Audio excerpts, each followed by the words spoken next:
Hey everybody, pull up a seat. I have just topped off my glass. Why don't you grab your favorite beverage and join me? This is the Paddy Wagon.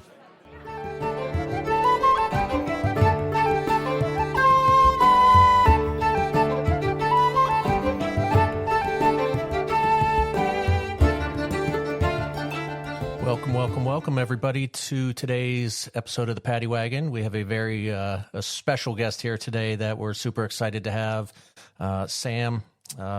Sam is somebody who has not only dedicated his life to the transformative power of plant medicine, but also created the highest rated ayahuasca retreat in South America. So deep connection to the indigenous traditions, focus on healing. This guy has helped countless individuals embark on life-changing journeys of self-discovery and spiritual awakening. So I checked this guy's site out. I would say rave reviews is an understatement. Looks like this guy's doing everything right. The environment, the safety of the participants, and really just having an impact on people's lives. So get ready for an enlightened conversation. Sam, welcome to the show, my friend. Thank you, Mike. Thank you for having me over, and thank you for all the kind words. Yeah, man. I checked it out. This guy said highly rated, and I looked it up, and I'm like, man, I told my wife, because my wife is very interested in what you do, which we can discuss at another time. But I said, wow, this guy's not joking. And she goes, wow, he is really highly rated. So congratulations on what you do, man. That's fantastic. Thank you. All right. You did tell me you're a coffee lover. And I know you have a retreat coming up. So, and I'll learn a little bit here about the process, but are you able to have a beverage tonight? Are you able to drink some coffee with us, or is it no go? So at the moment, first of all, literally I can look outside of my window and I can see some coffee farms. So I'm right in the coffee area of Colombia. However, I am going to have a ceremony tonight, and I am drinking ayahuasca once a month myself still. So I still walk the talk, so to speak. And I've recently, a few months ago, I actually switched to decaf. But I do have some really nice decaf. I don't know if you'd want to wait for me like 5 minutes to make my Turkish coffee. That's the way I like to drink my coffee. But I do have some coca tea. So does that work? But, hey, man, whatever you're drinking, fantastic. Yeah, I'll just add a couple new leaves, and I'm ready to go. Okay, excellent. Yeah, I'm a coffee lover myself, man.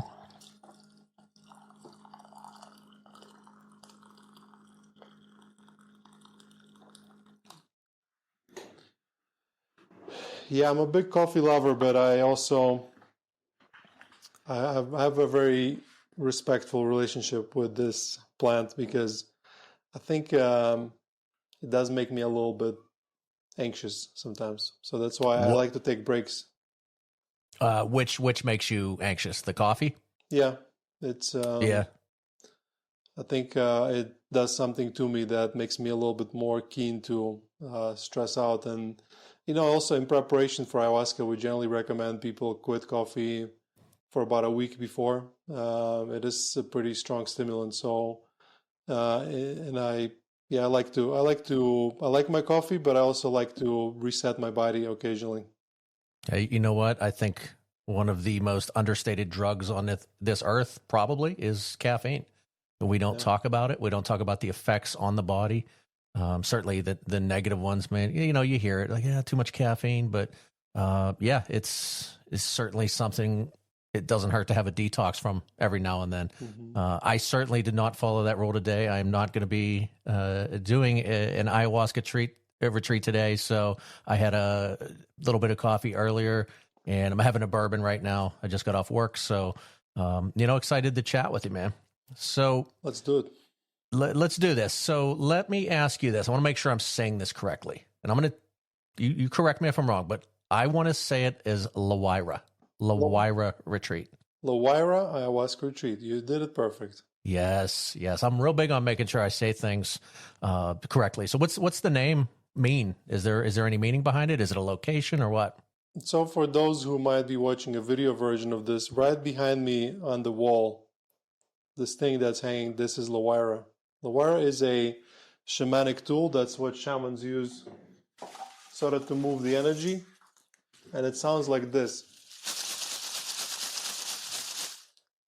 And but this word also means air and wind. So if you ever drink ayahuasca in any South American tradition, you will see the shaman using this tool. And now you know how it's called. Excellent. Well, I'm glad I said it right, man. So it's also what you see on the logo. It's the same, just a prettier version. Oh, nice.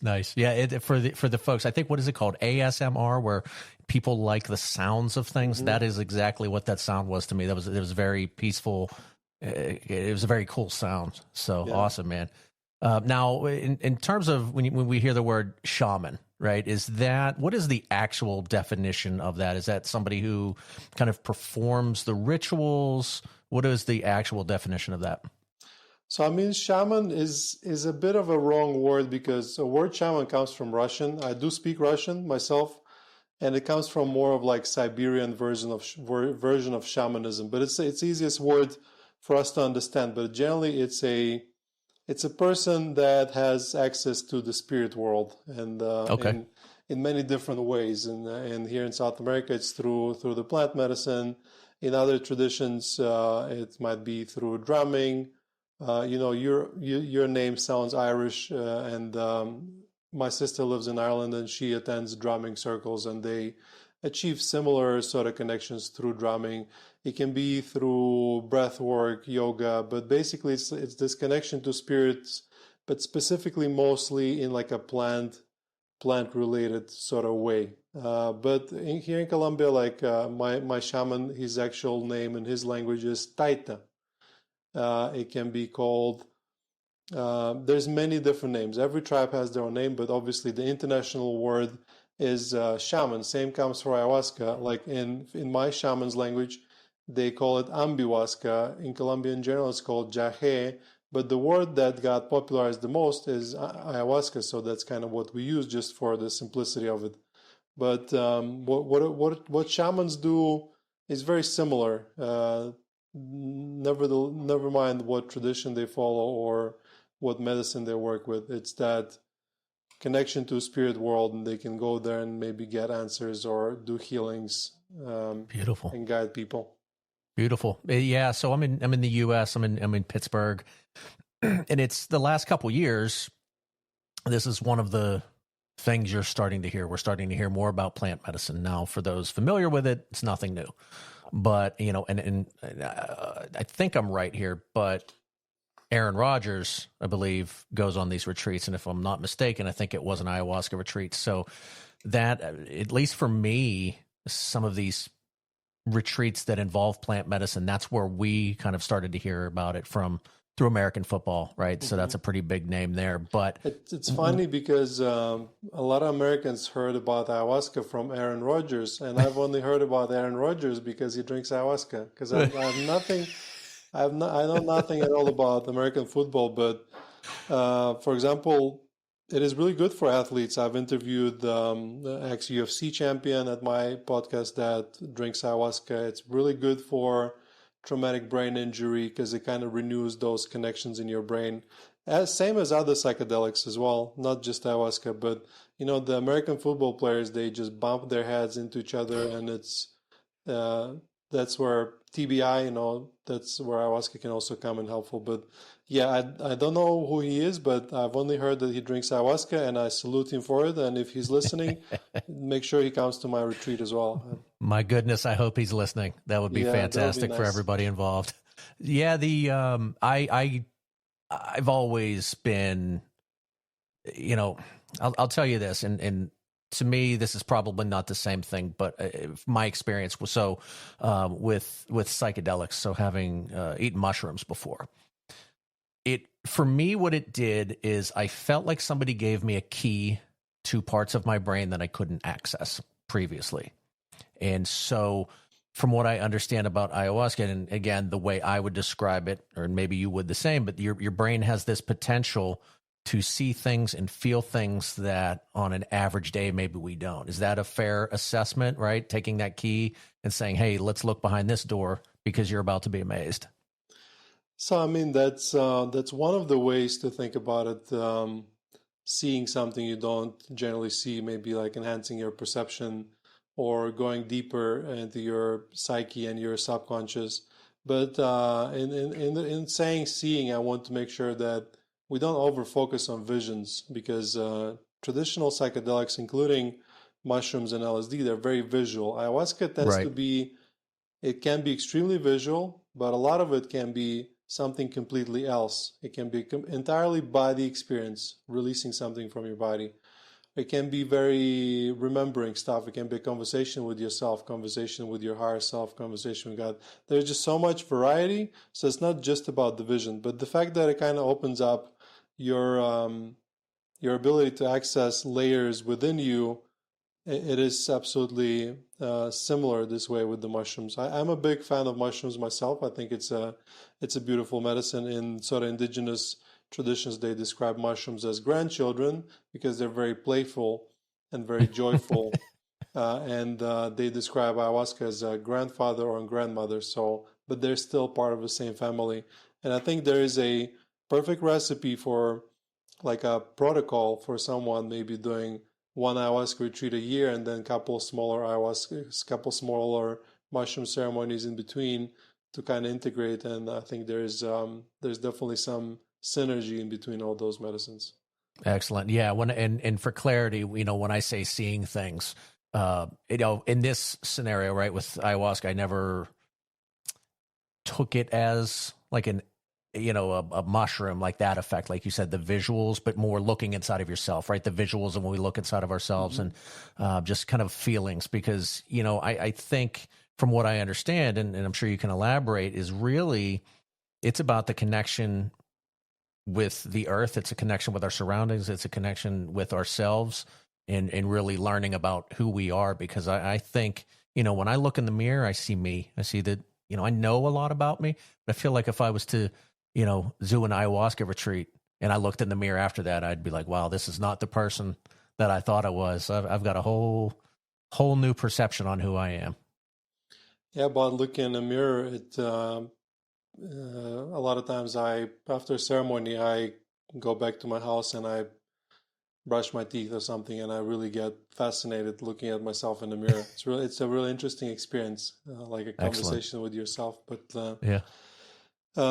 yeah, it can definitely do that for you, and you kind of almost speak with the words that I generally use when a new group arrives to the retreat. I tell them about our motto, and it's connect, heal, grow, and the connection is number one. So connecting to yourself, connecting to the group, connecting to the medicine, connecting to nature, connecting to universe, to God, then healing, and then growing. So this connection is really important. It's really hard for someone who's listening who never worked with plant medicines or any, let's say, spiritual modalities. They're like, what are you talking about? Like connection to internet? Or it's like, but it's kind of hard to explain till you feel it for the first time. But once you feel it, you're like, I get it now. I have been disconnected and I am connected now.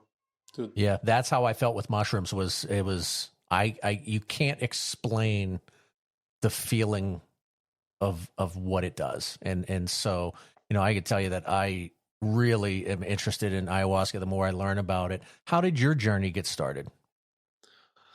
So yeah, a lot of it is ineffable and unexplainable with words, and that makes it difficult for us to explain to people what's going to happen. But they still come and they still experience and then kind of understand it themselves. My journey, actually, interestingly enough, my first ever psychedelic experience was straight with ayahuasca. So before I tried ayahuasca, so as an Eastern European, we have in our culture, um, psychedelics are drugs, and you do drugs and you end up under the bridge. You just don't do them. It's terrible. You never do them. So that's what I kind of believed till I finally somehow ayahuasca came into my worldview and it started calling me. This people describe it pretty commonly, but all of a sudden, all your friends are talking about it. Every podcast you listen is about it, and documentary and YouTube videos. It just starts to like surround you and kind of tell you actively that your time has come to work with ayahuasca. And interestingly enough, people might be listening to your podcast now. They're like, oh,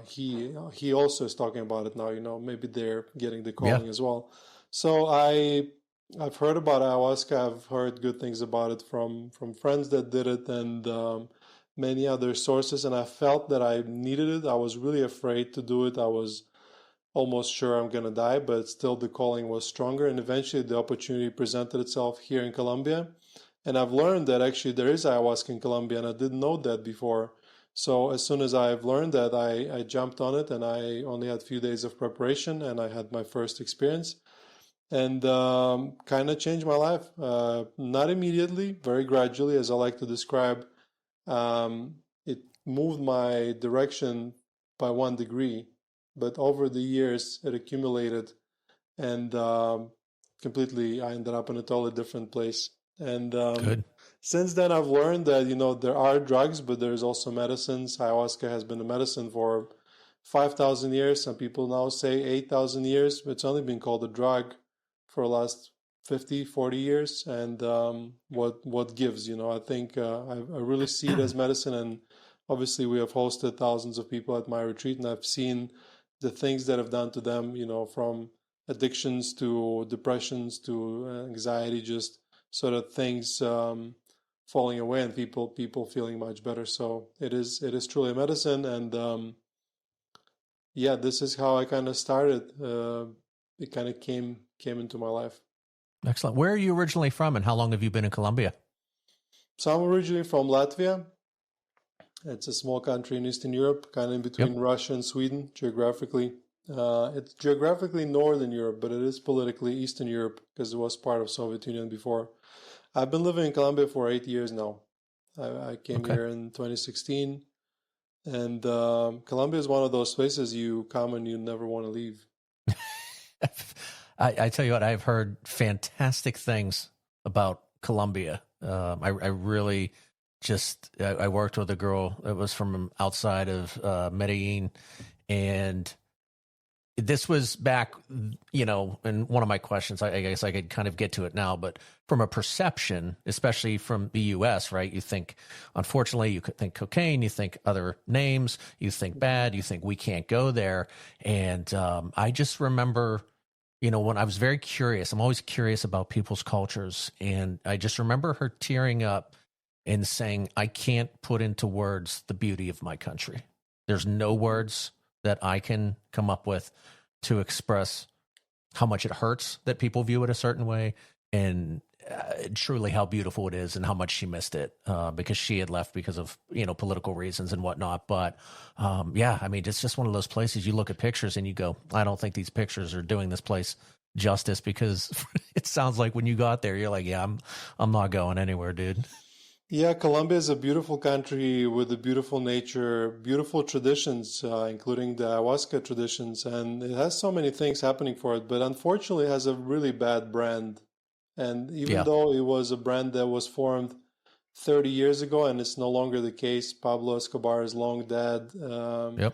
There's many other countries that produce cocaine. I've just had a conversation right before this podcast with an American guy that lives nearby, and he's one of patients at our retreat, and he was talking to me about how he was in LA recently, and he had to carry his gun with him because it is unsafe. You hear gunshots. Medellin went from being the murder capital in the world to not even being in a top 100. However, really, that's excellent. There's many American cities, North American cities, that are in the top 100. So things have changed, and it's not as dangerous anymore. It is reasonably dangerous, as you would expect from any big city, right? But it's not, definitely safer than most big American cities. And I almost feel like they kind of keep this myth going just so every second American doesn't move here, because when people come here, keep they it just going, don't want to dude. leave.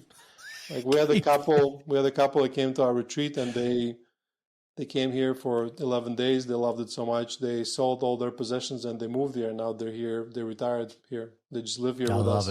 I love it. And regarding this perception and reputation, I'm actually working on a trailer for a documentary with a good friend of mine, Sam Believ, and he's Emmy-nominated documentary director. And we will make a documentary about Colombia, about ayahuasca, about kind of try and make an attempt on rebranding this country from bad drugs to medicines.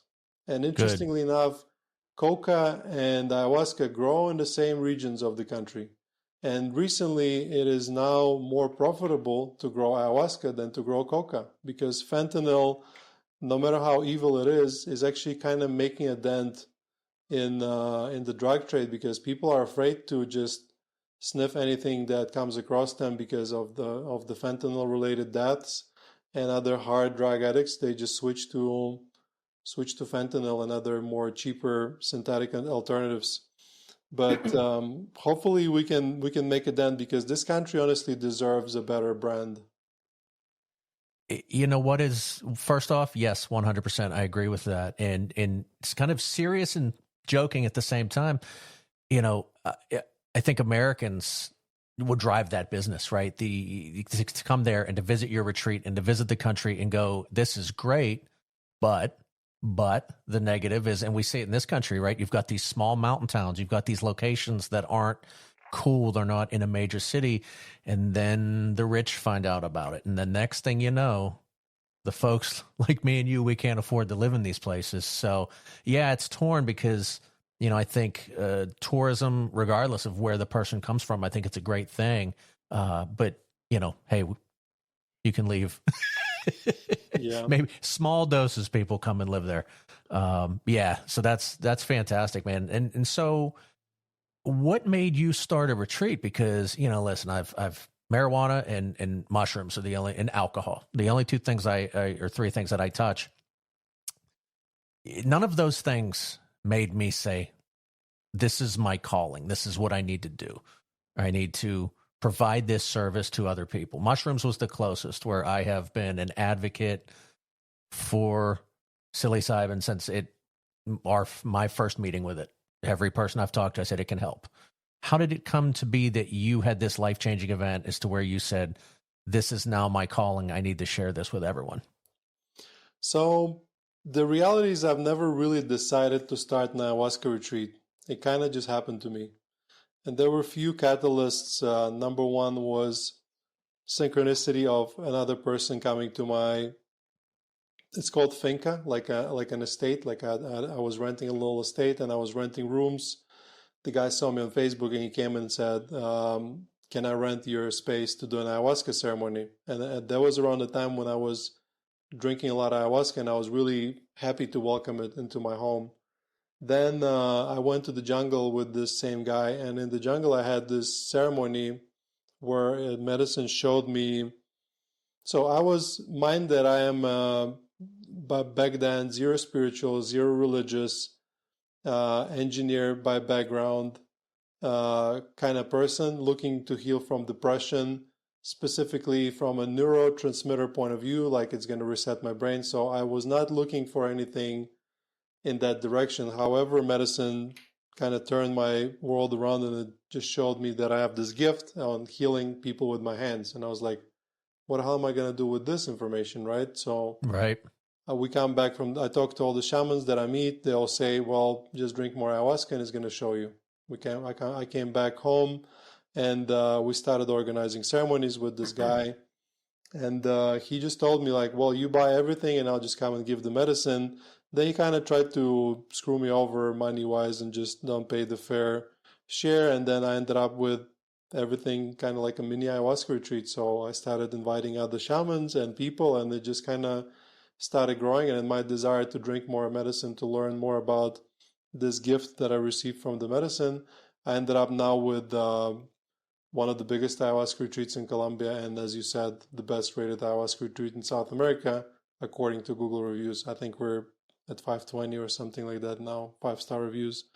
So it was not like a commercial project, like, oh, let me start an ayahuasca retreat. It just kind of started as drinking medicine from the backyard with few friends, and then it just grew and grew and grew, because I think the right intention was there and people could feel it. And they also came for affordability, because you mentioned like affordability of small towns, etc.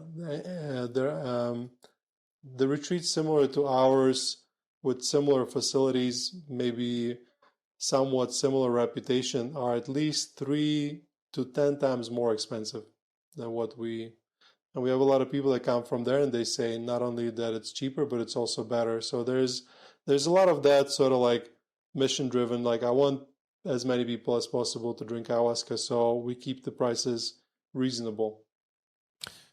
You know what's funny is I don't know what reasonable is in this space. Couldn't tell me, you throw a number out, but I will say this. When I looked at it, which I did on your website, and I said, all right, this is something I'm interested in. Let me look at flights. Let me look at this. Let me look at everything. And it was so funny you just said reasonable, because that was my first thought. I said, this seems very reasonable for an experience like this. So I'm glad that you said that, because that's kind of what I was thinking. So at the moment we charge around $800, $900 for a week. That includes the ceremonies, the transport from the nearby cities, the food, the accommodation. Obviously, it's not the cheapest thing you'll ever do in your life, but it's cheaper than staying in a hotel in a big city, but it will be a life-changing experience. And obviously, there is a limit to how little I can charge, because we do have a 30 people team and a big property and a lot of sort of investments. But absolutely. We had people that came from retreats that they paid $10,000 for a week, $7,000 for a week, $3,000 for a week, $5,000 for a week. So an average price for an ayahuasca retreat for 1 week is about $3,500 right now. So reasonable is anything below that. So yeah, well, like I said, when I looked it up, there were prices all over the place, and very, very reasonable for the experience, because I forget what it is. Value, the definition of value is where price and, they kind of intersect, and having that many positive reviews on your retreat speaks for itself. Because I know one thing, I know that people like to complain online. There's a lot of unhappy people out there that when they feel I didn't get what I paid for, you suffer, your retreat suffers. And I don't think I saw a single 4-star review. Like, I really, truly felt every single one of them was 5-star, just across the board. I mean, it was just a fantastic thing to read about, which further got me excited. I wish so, but we do have, I believe, 3 1-star reviews. And I know this number from the top of my head. And yeah, you cannot, no matter how hard you try, you cannot please everyone. So yes, we did have some. Whether they're true or not, I don't think so.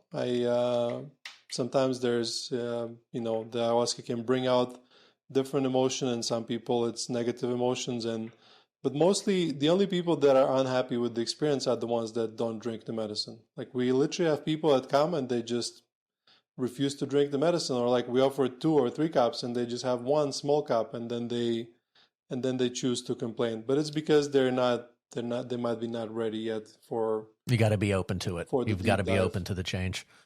But yeah, obviously the good ones overwhelm the bad ones. So yeah. You know what? I got an email today where I'm just reading this and I'm like, this is an unhappy person. There's nothing I can do about it.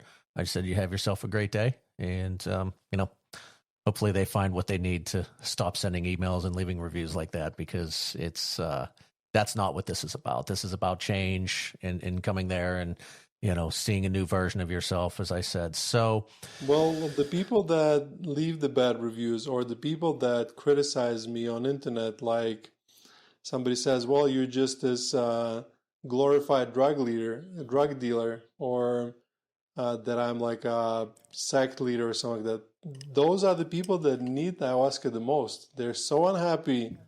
They're so miserable that they find time in their day to just sit and sort of be angry on internet on people they never met before. But unfortunately, I also noticed that people who needed the most wanted the least. And we're years and years away from it becoming so mainstream that they can finally realize, that thing that I was hating on is actually pretty good for me. And I don't really criticize them that well, because when I first heard about ayahuasca, I was negative about it. I was like, what do you mean I'm going to go to the jungle and I'm going to drink this jungle juice that's going to make me vomit, and then, this drug, and little did I know, but eventually the seeds are being planted by all of those experiences, and mental health crisis is real. And people Yes, have it no is. choice but to eventually they'll be like, well, antidepressants are not helping.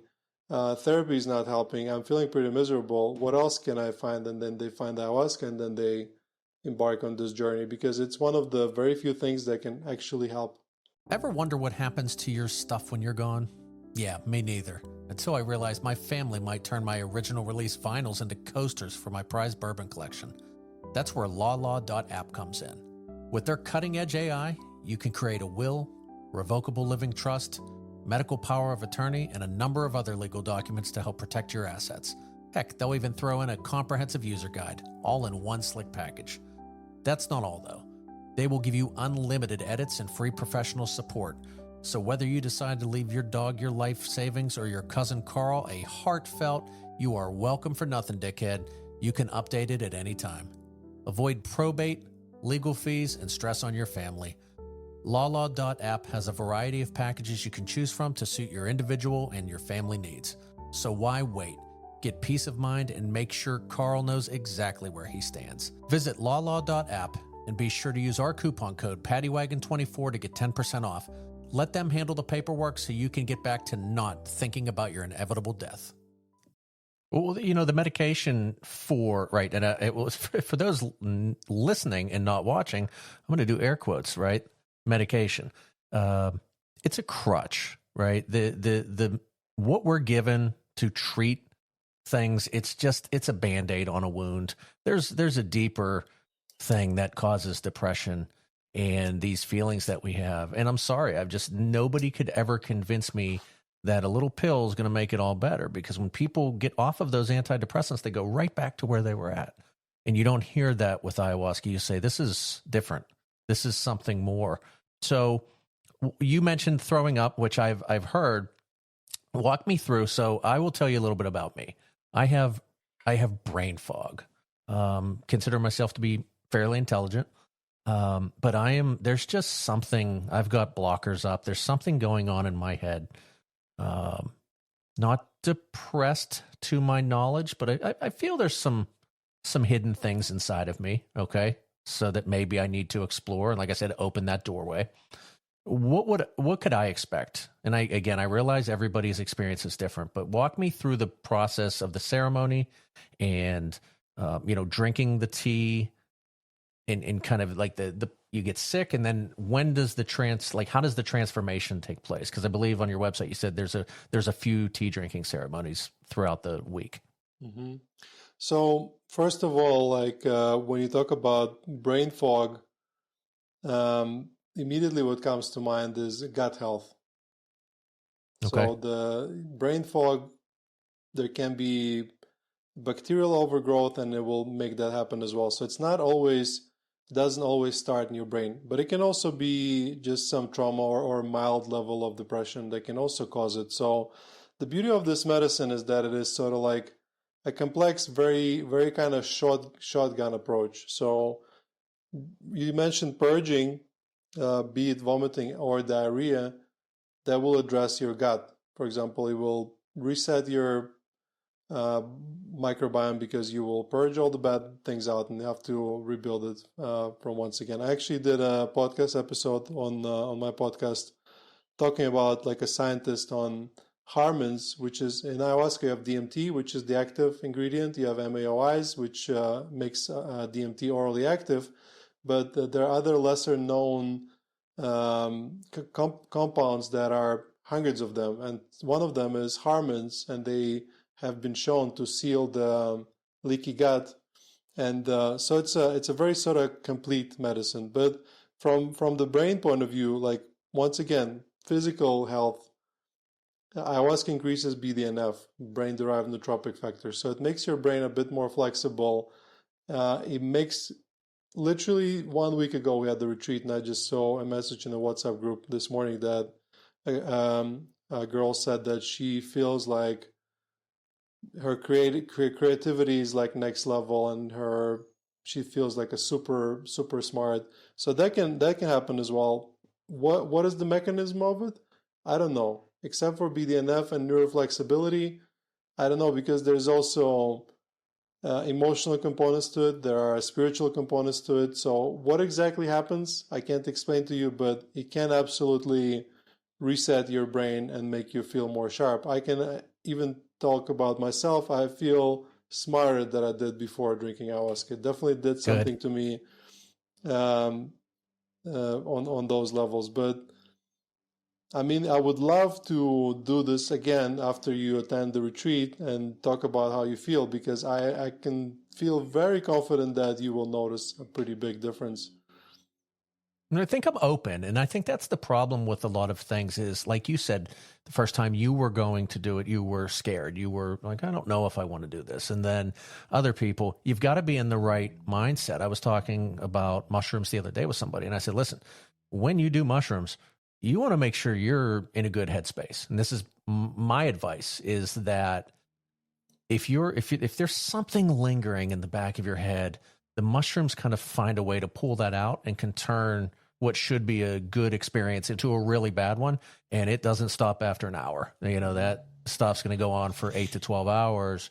So I think if you're open to it and you prepare yourself and you look at it in a positive light, I would think that also kind of enhances what it's going to do. I will disagree there with you a little bit. So that's good. I don't think you need to be in a good mood to work with those plant medicines. Sometimes you can actually be in a pretty bad mood. But the importance of setting and also preparation is important, because if you take mushrooms and you do them because you want to have like a fun time, and then it brings out the trauma, and then you spend the rest of the night trying to resist that, then you have a difficult and unproductive trip. So I don't believe in bad trips. I believe in productive trips, unproductive trips, difficult trips, and pleasant trips. The only trip that you can call bad trip is when it's difficult and unproductive. But the only way you can make it difficult and unproductive is if you're resisting it. So mushrooms or ayahuasca, yes, there's something on the back of your head, maybe some kind of thing you're worried about. That's its job, to bring it up to your consciousness, process it. But if you're resisting it because you're trying to have a fun experience at a festival, then you end up in a bad situation. So the importance of setting can be underestimated, because you need to be in a safe place. You need to be in a place where you can go through those difficult experiences while being supported and knowing and trusting the environment. So at the retreat, for example, when the group arrives, the first 24 hours, there is no ayahuasca. There's just a lot of talking, getting to know each other,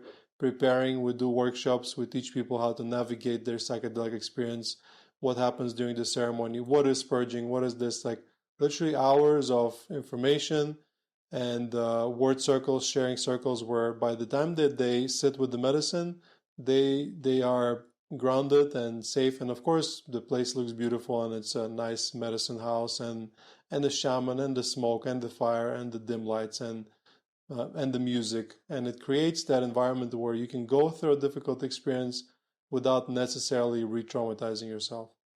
Okay. Do you feel that the folks that come, because you're a very personable guy, and you seem like you probably stay in touch with some of these folks. So my question is, if me and my wife came, which we want to, but if we come there, we talk about a personal experience. Do you form bonds with these other people that are also there having personal experiences? And do those leave the retreat, right? Do I make new friends when I come there? Is there now a bond between me and 5 people I've never met before?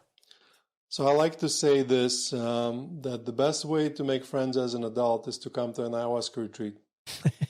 Because what happens is the sharing, the medicine, we all take off our masks, we share for like 5 minutes about our traumas in our childhood, and all of a sudden everyone goes from living in this Instagram reality where everyone is perfect except for me, to understanding that everyone is uniquely flawed, but there will be people in the group that have same pain that you have. And we create WhatsApp groups for every cohort of people that come to the retreat, and some of them travel together, some of them do fun things together. We're now also building a community, like on a community platform, to even increase that engagement and add some courses to it. It's something that we're exploring. But yeah, absolutely, it is a great way to connect to other people.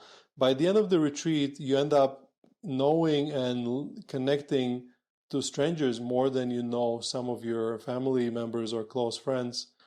And it is the sort of magic of this, both ayahuasca and also the container that we create, because we focus people's attention on that. We encourage them to open up. I share myself vulnerably, so then people start sharing, and it creates this healing where I would say half of the healing comes from ayahuasca and the other half comes from the group, because the group also supports each other, and we're not used to it anymore in our society, where we kind of all just compete with each other for resources, but there's not much of that tribal feeling, and we all miss it. And sometimes just having a group of 20 people sitting around the fire and talking is what we need, because we did it for millions of years as a tribal species, and now we're kind of disconnected. There's more people than ever before, but we're lonelier than we've ever been before. As to Very myself, interesting point. I still make friends. Like as I told you, I just had a conversation with the guy that lives nearby, and he came to our retreat, and we both have children, and we talk about that in life in Colombia. But of course, we sometimes get up to 70 people a month, and I've been doing it for 3 years now. So my capacity, my memory is running low on like the amount of names and faces I can remember. But some people, they you just bond and you connect. Others, I still love them. I still give them the best care I have. But of course, my bandwidth is limited. But we do have a team of 10 facilitators and volunteers that are there when I'm not available, to give them love and support. And this, you will see that topic in the testimonials as well, that people really feel loved and supported. You can't fake that. And most of my team members, actually all of my team members, they came to us first as patients, and they loved it so much, then they became volunteers, and then eventually team members. So they kind of embody that sort of vision that we're creating. I mean, I honestly, love it. as I'm talking about it, this sort of shameless self-promotion, it sounds too good to be true. Like, why is this retreat so affordable and so reputable and so good? I don't know, but it is true. So I would love for you to come over with your wife, and then We I would will love it. interview you on my podcast, which is ayahuascapodcast.com, and talk about how your experience went. And yeah, I've already managed, I think I went to 25 plus podcasts as a guest, and I think 3 or 4 hosts came to the retreat as a result. Oh, that's excellent. That's Mhm. excellent. I don't like the word perfect. I don't think anything's perfect, but for lack of a better term, I'm going to use perfect. I think realizing that we all have our imperfections and acknowledging those imperfections and acknowledging areas where we can be better and be more of a community and really explore who we are as people. How can we be good for ourselves, our families, our friends, the people we love? How can we be kind to strangers? I think that is what makes things as close to perfect as they can be, is when we look at the things that aren't and say, where can we be better? So, yeah, I love what you're doing, man. It's like I said, I'm sitting here talking about it. I'm getting excited. From a global perspective, I don't know anything about it. Like I said, I heard of it through Aaron Rodgers, and I think the more common name that you hear is DMT, which is a component of ayahuasca, but not what ayahuasca is. So you've got this spiritual connection to the plant, and then you've got this growing interest globally. How do you manage that, and where, I don't want to say where else can people go, but I think of it as a plant that grows in certain parts of the world. Is this even accessible in other parts of the world? Can I buy an order of, buy a tea online and say, hey, ship it to my house? Or that's not how that works? Please don't do that, I because would never. not medical advice, and also it is not legal because of the DMT specifically. So don't order it online for many reasons, because number one, it is illegal. Number two, don't ever do ayahuasca without a shaman. You can do it with mushrooms, maybe low doses, it can be forgiving. Ayahuasca is a little more complex than that. You do need Yeah. some kind of medical supervision, good preparation, there's interactions with other medications. So you need to be guided through that, not just because it is my interest to have people come over here, but also in general, even if you go to another retreat, do that, but don't do it yourself in the home. Regarding countries, ayahuasca originally comes from northwestern Amazon. So you can draw a small circle that encompasses Amazon parts of Colombia, Ecuador, Peru, and Brazil. This is where it grows in naturally, and this is where you have the kind of conglomeration of the tribes that work with ayahuasca traditionally. And it's mostly popularized in Peru. This is what people hear about. There's a lot of retreats in Costa Rica, even though Costa Rica never had an ayahuasca tradition. It's something sort of like imported, a result of like globalism, which is fine. Okay. But most of the ayahuasca in Costa Rica is brought from Colombia or Peru. And a lot of people don't know, but ayahuasca actually started to get popularized in Colombia. There was a very famous ethnobotanist, Richard Evan Schultes, and even McKenna brothers, they traveled to Colombia as well. But then Narcos happened, and it kind of pushed away psychedelic tourism from Colombia to places like Peru, which is a good thing as well as a bad thing. A bad thing is because, they don't get as much fame as they deserve.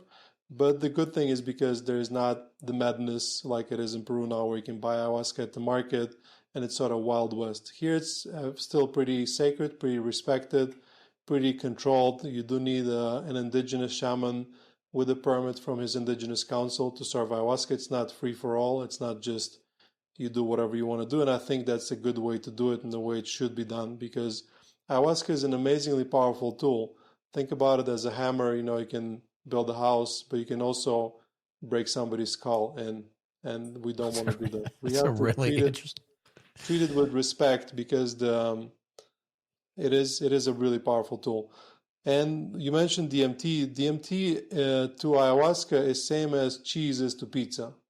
Ayahuasca contains DMT; it's an important part of it, but it's not all. There's many more things, much more complex than a pizza would be. So it's not just DMT. It's DMT, it's MAOI, and it's also many, many different compounds as a medicine itself. But then it's also the set and setting of the place. It's the intention, it's the integration, it's the shaman, it's the spiritual stuff. So honestly, it is a bit offensive. I'm not going to offend on behalf of the Colombian shamans or get triggered or something like that. But it is a really incorrect comparison. But I do recommend everyone who ever worked with DMT and found it fascinating, work with ayahuasca as well, because DMT is a 10 to 15 minute experience, which is mostly, almost exclusively mental. And ayahuasca is a 4 to 6 hour mental and physical experience. So it's kind of deeper. I've never myself worked with DMT directly. My approach to psychedelics is, if it has 1,000-year-old tradition or more, I'm in, because I know that people have done it for generations. It's safe, not just for me, but also for my offspring. But anything new and fancy and sort of untested, I kind of keep away from it. So as you should. I'm not a fan of anything man-made. It's just, like you said, if somebody has been doing it, or people have been doing it for a long period of time, I think what it is somebody hears about it, then they learn about the component, and it's what's the quick fix? What's the fastest way for me to get this in my body and experience it? And quite frankly, it's not even the same. And you know that more than I do, and I've never done it. So what you're definitely saying about the fastest way, this is the downfall of our civilization. So I'm going to list you traditional plants of power that have been used for healing for thousands of years, and that we as Westerners came and completely screwed over. Cacao. Cacao was this beautiful medicine for opening your heart. We came in, mixed it with milk, added some sugar, and now it gives you diabetes. Tobacco. Amazing ritualistic plant medicine. You can make peace between two tribes. You can connect to your ancestors and heal. And tobacco is so high on a totem of the plant medicines. It's even above ayahuasca. It's the plant that connects you to all the plants. We came over, mix out the chemicals to it, make it in a cigarette. Now it gives you lung cancer. Coca, Yes. amazing medicine. Coca, Machu Picchu's were built with people powered by coca. It takes away hunger. It's a superfood. It's nutrient dense. It gives you energy. So many beautiful things. We synthesize it, make cocaine. Now it kills people. So I am afraid we will try and do the same thing with ayahuasca. Be it DMT and people, I don't know, smoking DMT under the bridge or whatever you come up with.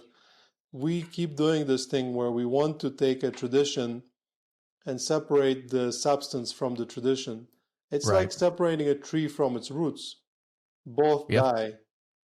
And I think that the reason I have an indigenous shaman, some people come to the retreat and they actually assume I'm the shaman because they see my face so much. But I respect this tradition a lot. Like, I mean, maybe one day I would like to become one, but I wouldn't even know why. It's a very difficult job to do. But we have an indigenous shaman. His father was a shaman. His father's father was a shaman. And like this for at least 7 generations. They know this tradition. They have so much wisdom about it. It's the part of their life. So why reinvent the bicycle? Why synthesize? Why ruin? Why destroy? But nevertheless, because of the capitalist system and somebody wants to patent stuff and sort of ruin it, I think there will be always push in that direction. But I think it's not a good idea. No, and you can control what you can control, and you can control the beauty of your retreat and the people that come there and experience it the way it's meant to be experienced and do it the right way. So let me ask you this. What would you say? So for someone planning to come to your retreat, other than I guess the physical preparation of maybe removing toxins from your body, right? No alcohol, no drugs, no anything. What else can people do, or what should people do before coming to visit? So physical preparation is obvious, getting off antidepressants, because there is a pretty nasty contraindication. So we want that. Not consuming any drugs, alcohol, as you said, avoiding junk food and sort of basic things like this. But when you sign up, we'll send you the list of all the instructions. Mental preparation is important. Kind of finding some time to journal a little bit, or like in your case, talking to your wife about what the intentions are, what would you like to achieve, kind of preparing yourself mentally and already start this conversation with the medicine and sort of start preparing yourself to this work. Apart from that, everything else we will prepare you here for it. So it's there's so many different advice about ayahuasca on internet, so many different ayahuasca traditions, and if you want to go on internet and you want to try and follow them all, you end up being only able to drink water, and because I think some places believe that the more restrictions you have, the more professional you look, where we actually approach the restrictions with a lot of sort of scrutiny, and I can explain to you why you cannot have fermented foods, or why can't you have too much salt and things like that. But our instruction for preparation or diet is actually pretty democratic and not difficult to follow at all. And all you need is unless you're on antidepressants, all you need is about 1 week to prepare. And yes, if you ate a pizza a day before, it's not going to kill you. You might purge a little bit more violently for the first day, but you'll be okay after that. So that's kind of my approach to the diet. Okay, where do you fly into? If I want to do this, and any of the listeners want to come, walk me through that. You fly into Medellin International Airport, and then you get to Medellin on a shuttle bus that there is in the airports, which is cheap and easy. And then we pick you up from Medellin and we take you to the retreat. And it's pretty simple. So do you handle the transportation from the airport, or we get the shuttle to Medellin? Not from the airport, because everyone arrives in a different time. So we pick people from the city, but there is a pickup spot in a very popular touristic area, and the bus picks you all up there. My assistant is there with a checklist and takes you straight to the retreat. And from here on, we guide you precisely on what to do and where to go. What do I bring with me? You bring with you yourself, good intentions, a jacket. It can be a little chilly at night. Normal stuff, hygiene items, maybe a couple pants and stuff like Okay. that. Like what would you bring to any trip for like 1 week? Well, Because what do we you, provide you with blankets and pillows and towels and a bed, so you don't need to bring that. And obviously okay, good. food and water and other You drinks. handle all the food and everything. Yeah, That's my yeah. favorite part of travel is eating. Yeah, But and the food is pretty good, even though we cannot use onions and garlic and not too much salt or red meat and things like that. We still make it tasty. excellent. Fantastic. What would be your advice for anyone wanting to come to on a retreat? Maybe there's physical ailments, there's depression, there's just anything that anybody has going on in life. What would your advice be for them prior to coming? I would say if you think that you're ready to come, just come. Don't worry about it. You're not gonna die. Nothing's gonna happen to you.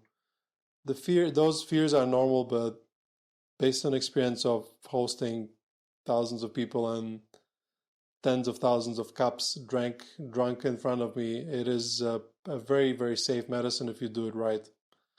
If you're not ready, but you're kind of curious, I just say do your research. This is the reason why I started my podcast, because it's all about ayahuasca and psychedelics. And it's if you listen to all episodes, you'll know about more about ayahuasca than me, and that's a good way to sort of prepare. And yeah, just open your mind, because if everything you tried haven't worked or haven't worked the way you wanted, but you sort of feel a little bit negative about ayahuasca because you heard bad things, well, do be mindful that there's a lot of people that don't want it to be popular because it will take away, eat into a lot of profits. And if there's a person that ever dies at an ayahuasca retreat, which happens really rarely, like once every few years, it's all on the news. But if there's hundreds and thousands of people dying in hospitals every day, that's okay. So there's Yeah, it's definitely okay. some push against the conventional medicine against this, because what's more profitable, one ayahuasca retreat every few years, or uh, a medical subscription, couple $100 every week? Yeah, You do the that's an math yourself. understatement. Yeah, that's an understatement. All right. Well, I'll tell you what, we'll wrap this up here, man. I've really appreciated you chatting with me. One of my favorite parts about doing the podcast, making new friends, meeting new people. I know you don't have the bandwidth to take on all these new friends. Hopefully, like I said, we'll come down and visit, and I'd love to be on your podcast. But I think more importantly, I want to get the word out there for you. I want to, in the summary of the episode and in future episodes, kind of share a little bit about who you are and what your retreat is and what it's all about. So, kind of, I guess my little give back to anyone that I have on the show is to just help promote what you do. I guess any final thoughts, any websites, socials, anything you want to share with us. And again, I will put them on the episode so that people can click on the links as well. Thank you, Mike. Don't worry, I'll find some bandwidth in my brain. I'll stretch it with ayahuasca so we can be friends. I And love it. definitely looking forward to meeting you and your wife. Links and you can find us everywhere in social media as Lawayra, Lawayra. The website is still the old website that I started with, which is ayahuascaincolombia.com. Colombia with two O's, not with a U. That's a common mistake Americans do. So, whoa, hold on, time out. You correct this mistake. Spell Colombia? Colombia. And how do Americans spell Colombia, it?